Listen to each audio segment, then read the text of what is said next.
In today's video, I'm going to teach you how to write better prompts for coding in Google Gemini. When you ask an AI to write code, the clarity of your prompt directly shapes the quality of the result. We'll keep this practical so you can put it to work right away. First, open Google Gemini. Start a fresh chat so the model focuses on the single task you're about to give it. Next, clearly describe the programming task or problem. Explain what you're trying to build or fix, the context in which it will run, and what a successful outcome looks like.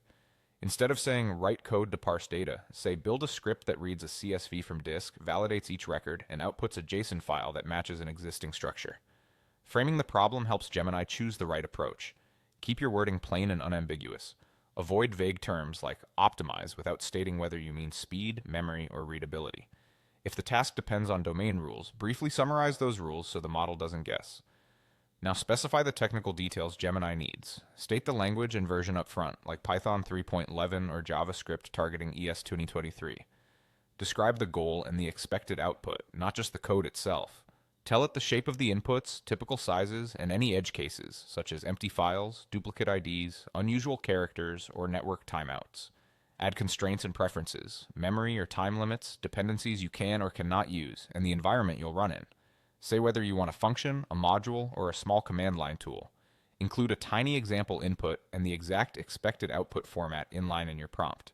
Even a short sample anchors the response. Ask for clean, readable, well-commented code so you can maintain it later.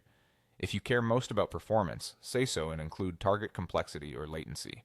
If simplicity or safety is more important, ask for minimal dependencies, clear names, and defensive checks. Request explanations, a brief walkthrough of the algorithm, or unit tests with sample inputs and outputs to help you verify correctness. Finally, review, run, and refine the code. Read the output, run it in your environment, and confirm it meets your requirements and handles those edge cases. Start with small representative data, then scale up. If something is off, paste the relevant error message or failing test and tell Gemini exactly what to change, such as improving runtime on large files or handling malformed rows.